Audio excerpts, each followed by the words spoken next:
These were created by the Japanese sensei who didn't understand what they were teaching. Let me say it again. These drills were created by Japanese sensei who didn't understand what they were teaching.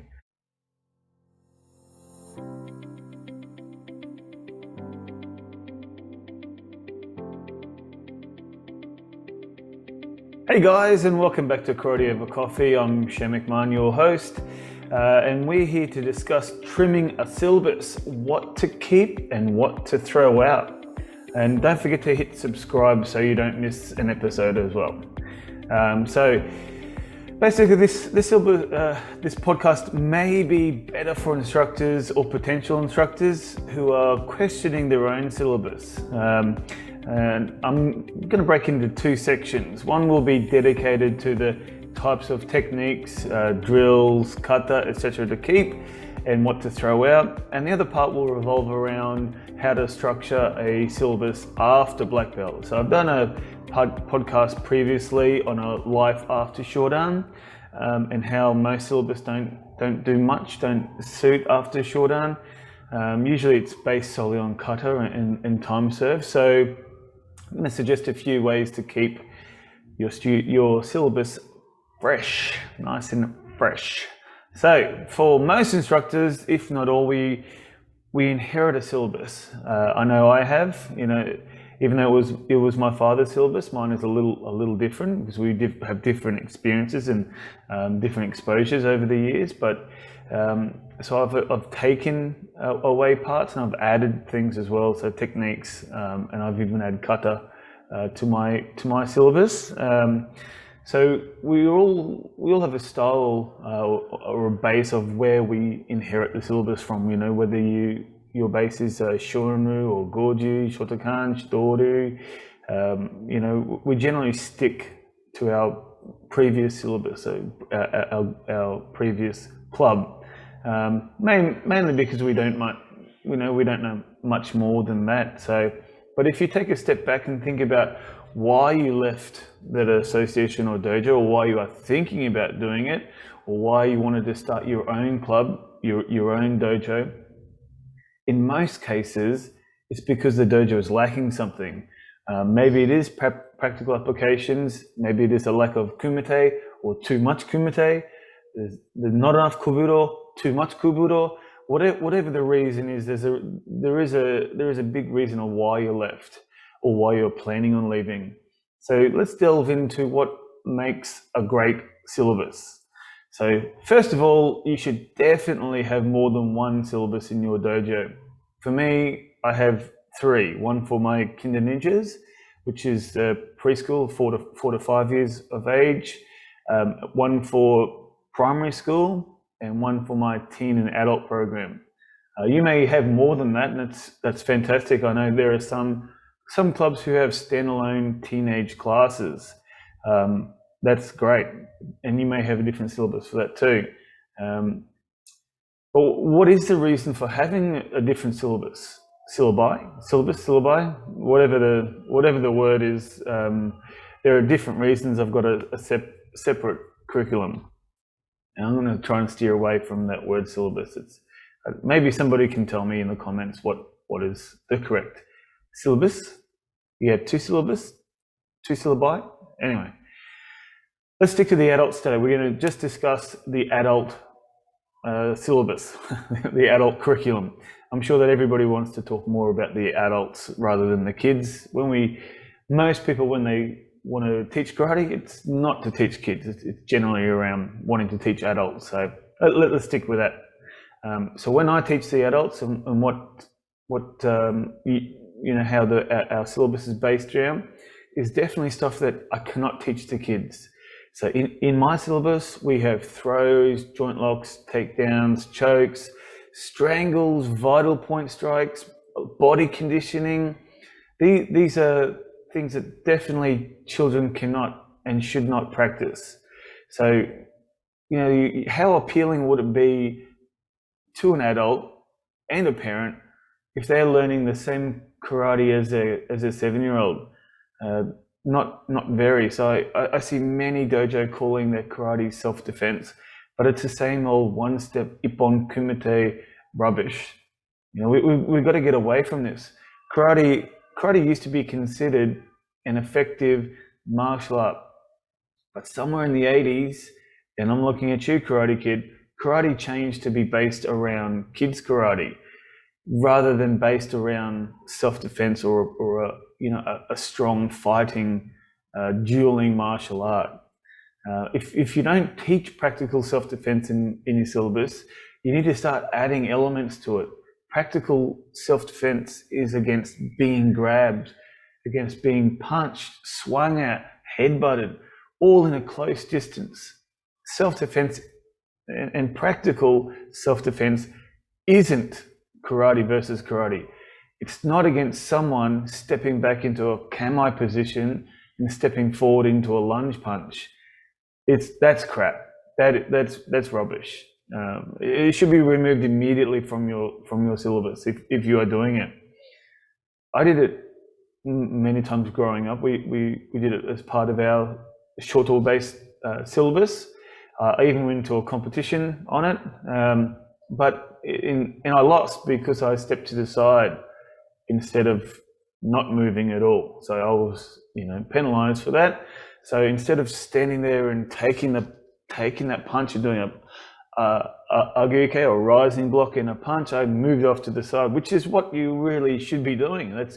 That's the best way to move. But yeah, unfortunately, I lost. So, and the reverse punch is bang, is out there, just stays there like you're doing a kata. That's not practical. That's not practical at all. So in these based ones, there's like a 1-step or a 3-step or a 5-step Kion Kumite. It's a total waste of time. The distance, the timing, the practicality, it's all wrong. These were created by the Japanese sensei who didn't understand what they were teaching. Let me say it again. These drills were created by Japanese sensei who didn't understand what they were teaching. They were trying to fit kata kihon into a prearranged duel without really understanding the origins of the techniques, without understanding how the kata was changed, how the kihon was created. These guys were trying to fit I said a lot of times, a square peg into a round hole. Oh, I got it right that time. Normally I get it wrong, but these types of prearranged Kion Kumite, they should be replaced with practical 2-person drills. We're in a time now where you can jump onto YouTube, go into any seminar, and most people are doing practical close quarter drills. You shouldn't be teaching these kumite Kion or Kion Kumite 1-step kumite type drills anymore. It's impractical. The drills should be 2-person close in against being king hit, against being headbutted, grabbed, twisted, kneed, grappled. That's what the 2-person drill should be based around.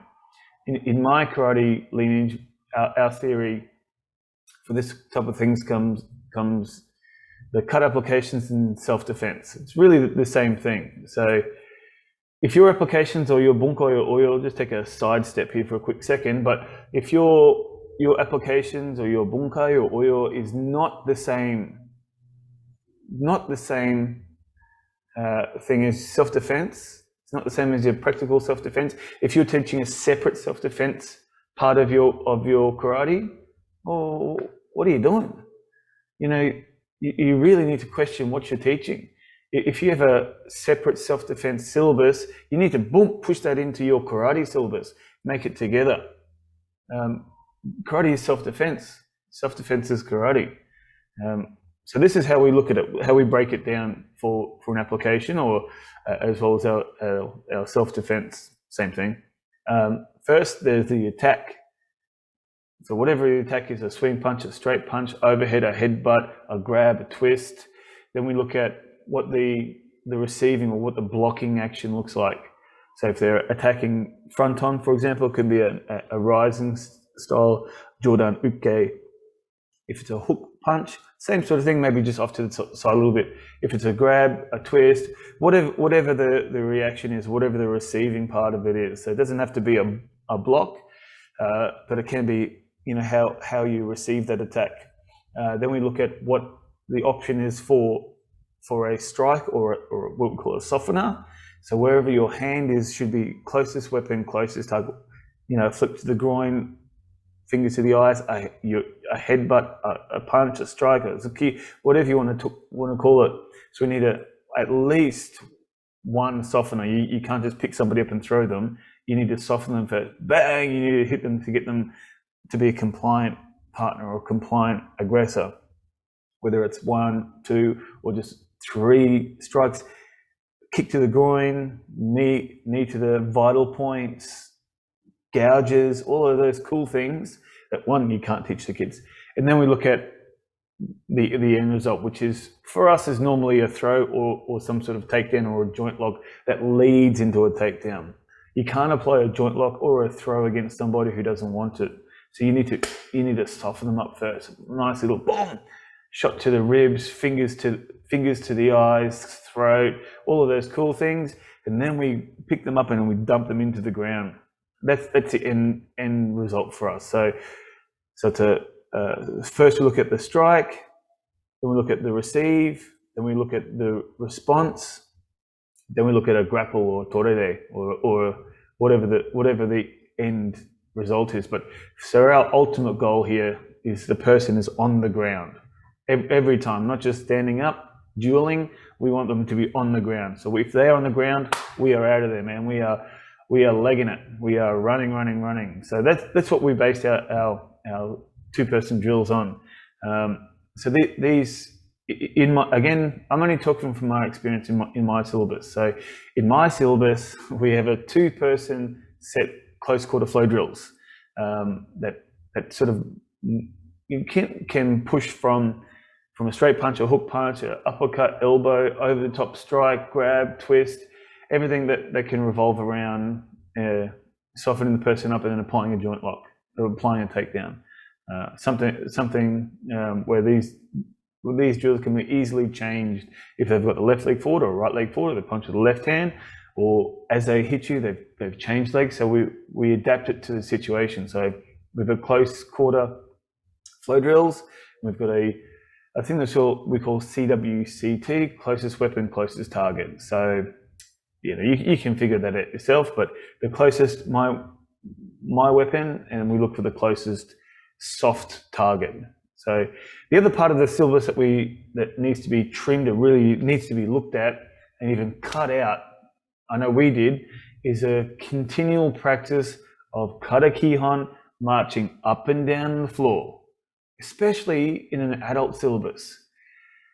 Before I did this podcast, I had a quick look at a few different examples of curriculum or syllabus, and a lot were really heavy with kata kihon or basics or the fundamentals that were based around kata performance, kata kihon.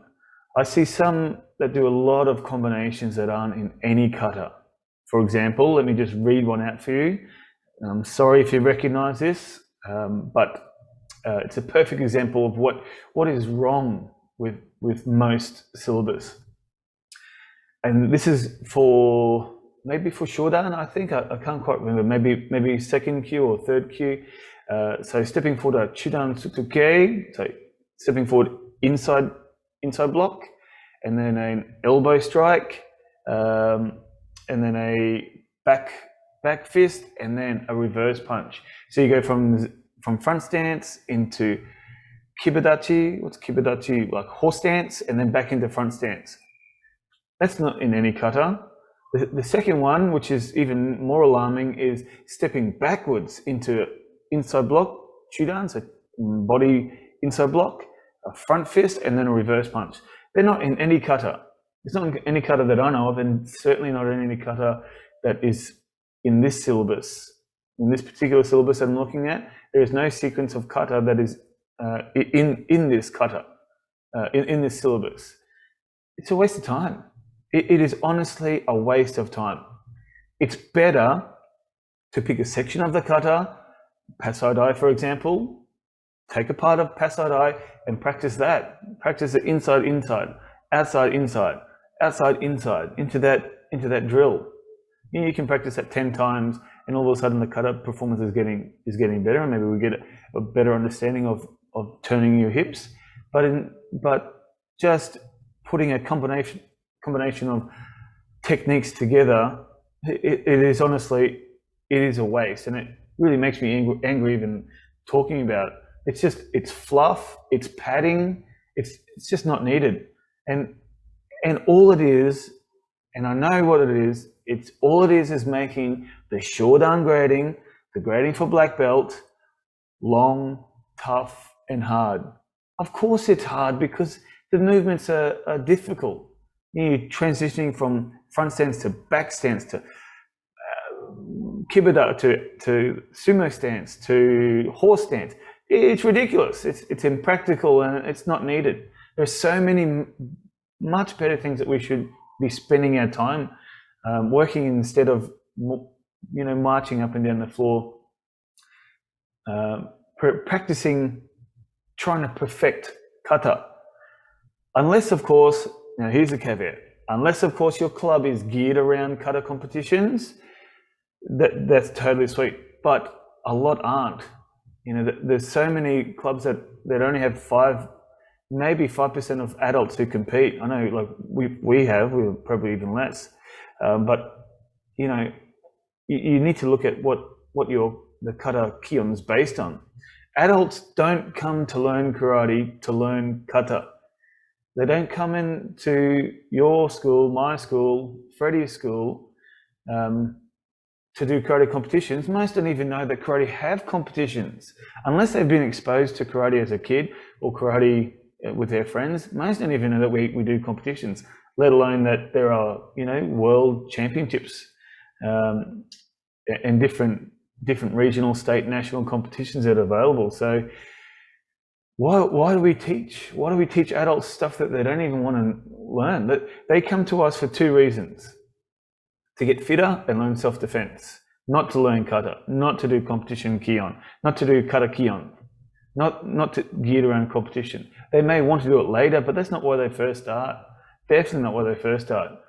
And also, while I'm at it, we teach too much kata to adults, way too much. Again, they don't come to learn kata. They don't even know what the hell kata is.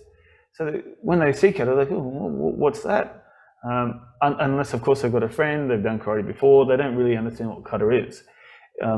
If you haven't listened to my podcast, my episode about why I removed the pinan kata, make sure you jump back and have a look at it. I'm not going to talk about it here, but if we look at it, in my school, in my syllabus, we only have 3 kata up to Shodan. So in the adult syllabus, 3 kata to Shodan. The rest of my syllabus is based around 2-person flow drills, joint locks, throws, kumite, kobudo.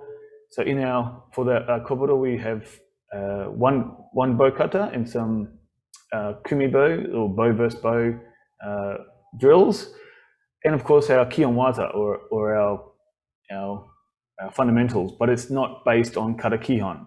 We don't step forward doing inside block, inside block, inside block. Our kata kihon is different to that.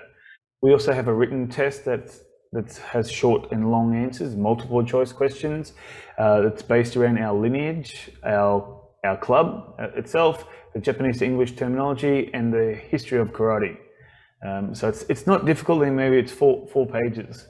But we also look at understanding what we are practicing and why we are practicing it. Hang on, let me just chime in here, because this is Karate Over Coffee, and this is my coffee. Have a guess what I'm drinking? That's right, it's a long black. Anyway, where were we? So the second part is based on having too much in the syllabus. Yes, I know I have a lot in my syllabus, but the throws, the joint locks, the 2-person flow drills, they're split up into a syllabus that is after Shodan as well. So we have a series of maybe 15 joint locks that we teach, and up to Shodan there's only 5, and then after Shodan we split them up into different sections, as well as our throws, takedowns, and our kobudo as well, our weapons. So when I look at other other syllabus around. It's mainly from Shodan to Nidan, Nidan to Sandan, etc. It's based around more kata or new kata and time spent. Some have coaching if you need to become a coach or a referee if you're doing the competition, or teaching, which is totally sweet as well. I love that approach. But as a student, I think we need, especially as somebody who's paying us money, we need to give them something more than just kata. So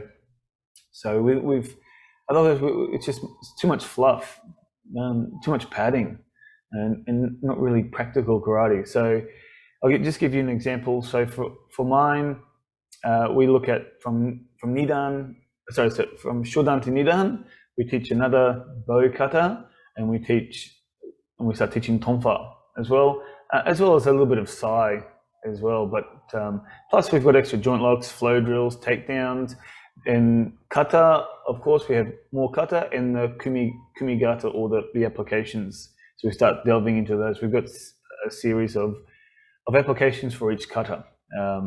And so for Nidan to Sandan, we start bringing in the sai, some more karate kata, more kumigata drills, and we start to look at more about the karate history. And there's exams that need to be as well, and so on and so on and so on. So I'm not saying that I've got all the answers at all, but I have looked at it over a long time, and we've looked at lots of different syllabus, and I've tweaked some stuff that my dad has done as well. My dad started doing these types of things in the late 80s, early 90s. So it's not like it's new for me. I've been doing grappling, throws, joint locks for 30 years. So it's just part of my karate.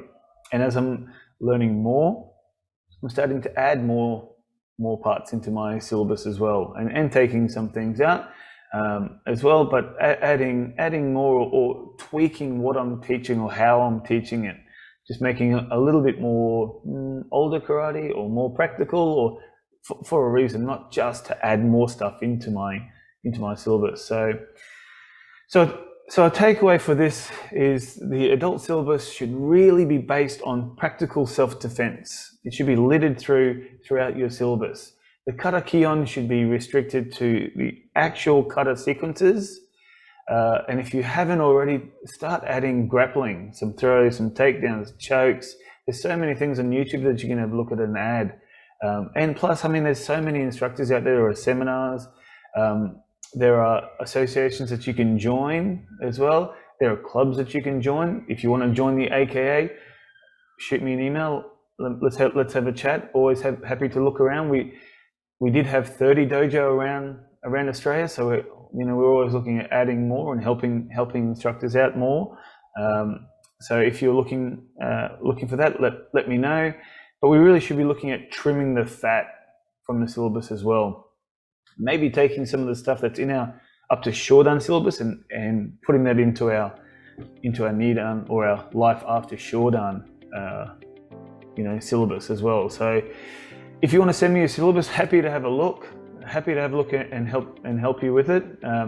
Email it to me at karateovercoffee@gmail.com, or just shoot me a message.